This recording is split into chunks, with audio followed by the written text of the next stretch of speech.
저는 맹자 이야기 중 하나인 제나라 왕의 이야기를 하나 나눠보려 합니다. 어느 날 제나라 왕이 길에서 소 한 마리가 끌려가는 모습을 보게 됩니다. 그 소는 제사에 쓰이거나 종이나 제사 그릇에 피를 바르는 의식에 쓰이기 위해 끌려가던 중이었습니다. 왕의 눈에 비친 소의 모습은 끌려가며 겁먹은 모습이었습니다. 왕은 그 장면을 보고 소가 가엾다며 그 소는 놓아주고 대신 양으로 대신하라고 신하들에게 명령합니다. 그 왕의 판단을 듣고 맹자의 제자들은 왕이 값비싼 소를 아끼고 값싼 양으로 바꾼 것 아니냐며 왕을 인색하다고 비판했습니다. 그런데 맹자는 그 제자들의 비판은 왕의 마음을 제대로 들여다보지 못한 것이라고 지적합니다. 맹자가 보기에는 왕은 끌려가는 소를 보며 그 소를 측은히 여기는 마음이 있었고 그 마음을 붙잡아 백성을 향한 방향으로 넓혀가면 된다고 이야기합니다. 이 이야기를 통해 교육 강좌에서는 크게 3가지 정도의 갈래로 교훈을 줍니다.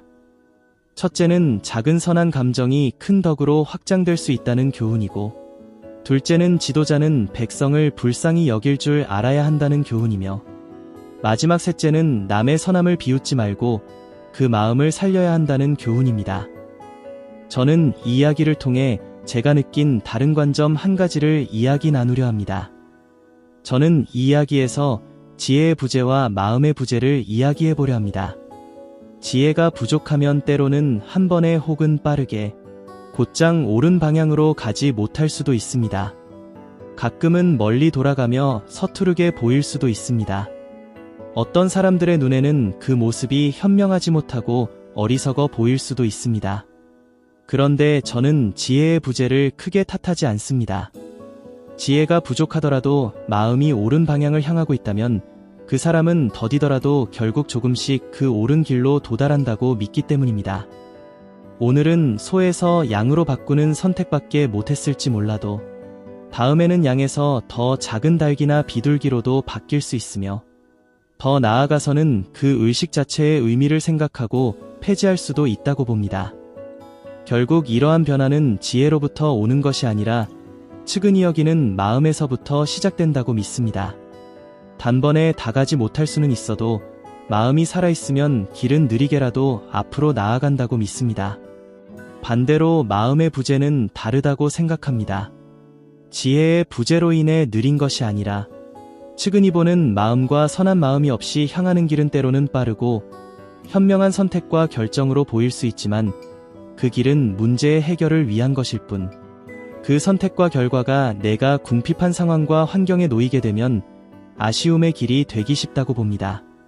왕이 소의 피로 종의 피를 바르던, 양의 피로 바르던 그것은 백성들의 삶과는 아무 상관이 없습니다. 하지만 소를 가엾게 여기는 마음은 바로 백성들의 삶에 천천히 녹아들게 됩니다.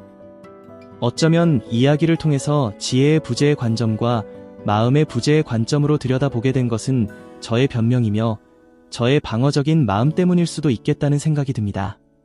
지혜는 노력한다고 해서만 얻어지는 것이 아니지만 선한 생각과 측은함은 마음먹기에 달렸다고 생각합니다.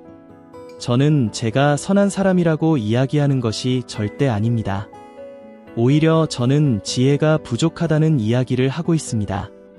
변명일 수 있지만 저의 삶 속에서는 제가 욕심을 내기도 하고 내 이익을 먼저 생각하는 결정을 내리는 일들 또한 많지만 적어도 말씀을 들여다보고 이야기를 나눌 때에는 저의 부족한 지혜로나마 때로는 느리고 돌아가더라도 항상 측은한 마음과 선한 방향으로만 들여다보려 애쓰고 있습니다. 지혜는 의지만으로 얻을 수 없지만 마음은 의지로부터 얻어낼 수 있는 것이 훨씬 크다고 믿습니다. 또 제가 말하는 선함은 사람을 기분 좋게 만드는 착함만을 말하는 것도 아닙니다. 선하다는 것은 늘 양보하고 늘 미소 짓는 형태로만 나타나지 않습니다. 잘못된 것을 미워할 수 있는 마음, 잘못된 길로 가는 사람을 그냥 두지 않으려는 마음, 필요한 순간에는 지적할 수 있는 용기를 말합니다. 선함은 누군가를 편하게 해주는 마음이 아니라 누군가가 잘못된 길로 가지 않게 바라는 마음에서 시작된다고 생각합니다. 예전에 한 TV 프로그램에서 어린아이를 대상으로 한 실험 카메라를 본 적이 있습니다.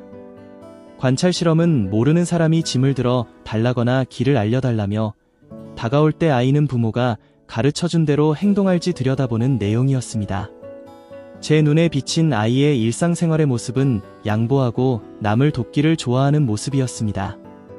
낯선 사람이 아이에게 다가와 길을 물으며 같이 가줄 수 있냐고 묻자 아이는 거절을 하고 그 자리에서 조용히 울며 서 있었습니다. 어른들이 관찰을 마친 후 울고 있는 아이에게 무서웠냐고 묻자 아이는 울면서 고개를 끄덕였습니다. 저는 그 장면을 보며 아이가 우는 이유가 단지 무서움 때문만은 아닐 수 있겠다고 생각했습니다. 물론 이건 어디까지나 저의 생각이고 제 관점일 뿐입니다. 제 눈에 비친 아이의 모습은 누군가를 도와주면 칭찬받아왔던 행동과 모르는 사람을 따라가서 도와주면 안 된다는 교육이 정면으로 충돌하면서 생긴 혼란. 그 갈등이 아이를 울게 만든 것은 아닐까 하는 생각이 먼저 들었습니다. 그래서 저는 수동적 규칙과 능동적 마음이 서로 부딪히지 않도록 살아간다는 것은 무엇일까 생각해보게 되었습니다. 안전한 규칙은 아이를 보호하지만 규칙만으로는 모든 상황을 다 품지 못하는 것 같습니다. 마음의 방향을 제시해주는 것이 그 규칙을 왜 지켜야 하는지도 이해하고 어떤 도움은 주되 어떤 선은 지켜야 하는지도 스스로 판단할 힘이 생겨나는 것 같습니다.